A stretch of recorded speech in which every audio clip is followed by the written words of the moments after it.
بسم اللہ الرحمن الرحیم۔ سننے والے سب سامعین کو السلام علیکم۔ آج ہم دجال کے خروج اور اس کے فتنوں کے بارے میں تفصیل سے بات کریں گے۔ جیسا کہ سب جانتے ہیں، قرب قیامت کی 10 بڑی علامتوں میں دجال کا خروج بھی ہے۔ دجال کے فتنے کو تاریخ انسانی کا سب سے بڑا اور خطرناک فتنہ کہا جاتا ہے۔ اس بات کا اندازہ اس بات سے لگایا جا سکتا ہے کہ ہر زمانے کے نبی نے اپنی اپنی امت کو دجال کے فتنے سے ڈرایا تھا، کیونکہ دجال کا مطلب ہی کاذب ہے، یعنی بہت زیادہ جھوٹا شخص۔ بظاہر یہ خود کو مومن ثابت کرے گا اور لوگوں کو برائی کی طرف بلائے گا، اور پھر نبوت اور بالآخر خدائی کا دعویٰ کرے گا۔ کہا جاتا ہے کہ اس کی اصل یہود سے ہوگی۔ دجال کا حلیہ کچھ اس طرح کا ہوگا کہ یہ ایک جوان مرد ہوگا، دراز قد، ایک آنکھ سے کانا ہوگا اور کانی آنکھ ایسی ہوگی جیسے پھولا ہوا انگور۔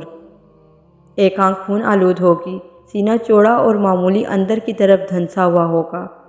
اس کی پیشانی چوڑی ہوگی اور اس کے دونوں آنکھوں کے درمیان کافر لکھا ہوا ہوگا، اور اسے ہر مسلمان پڑھ سکے گا، چاہے وہ پڑھا لکھا ہو یا ان پڑھ۔ اس کے بال گھنگریالے ہوں گے۔ اس کے عروج سے پہلے ہی 3 سال دنیا میں قحط پھیل جائے گا۔ پہلے سال آسمان 1/3 بارش اور زمین 1/3 پیداوار روک لے گی۔ دوسرے سال آسمان 2/3 بارش اور زمین 2/3 پیداوار روک لے گی، جبکہ تیسرے سال آسمان ساری بارش اور زمین ساری پیداوار روک لے گی، حتیٰ کہ آسمان شیشے کا اور زمین تانبے کی ہو جائے گی۔ خشک سالی کی وجہ سے تمام چوپاہے ہلاک ہو جائیں گے۔ فتنے اور قتل و غارت گری عام ہو جائے گی۔ لوگ ایک دوسرے کو قتل اور جلا وطن کر رہے ہوں گے۔ تب دجال مشرق کی طرف سے اصبہان یا خراسان نامی شہر سے نکلے گا۔ صرف غذائی قحط نہیں ہوگا، بلکہ روحانی اور علمی قحط بھی ہوگا۔ علماء اور دیندار لوگوں کی کمی ہوگی اور دین کے معاملے میں بھی کمی آ چکی ہوگی۔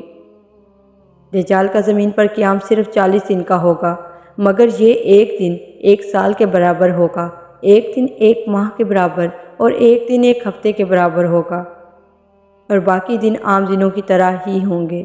اس عرصے میں دجال اپنے گدھے پر سوار ہو کر ساری دنیا کا چکر لگائے گا۔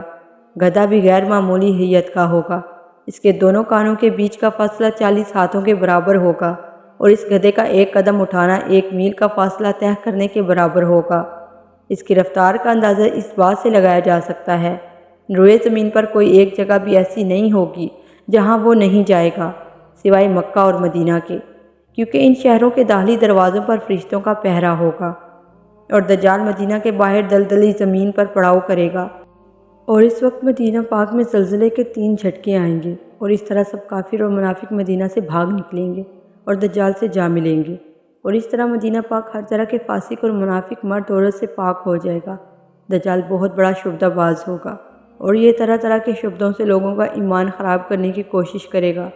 احادیث میں آتا ہے کہ دجال کے ساتھ روٹیوں کے پہاڑ ہوں گے، جیسا کہ میں نے پہلے آپ کو بتایا کہ ان دنوں میں قحط پھیلا ہوا ہوگا، تو یہ مومن لوگوں کا امتحان ہوگا۔ اس کے پیروکاروں کے علاوہ باقی لوگ سخت تکلیف میں ہوں گے۔ اس کے ساتھ ساتھ 2 نہریں ہوں گی، ان میں سے ایک کو جنت اور دوسری کو دوزخ کہے گا، اور در حقیقت اس کی جنت دوزخ اور اس کی دوزخ جنت ہوگی۔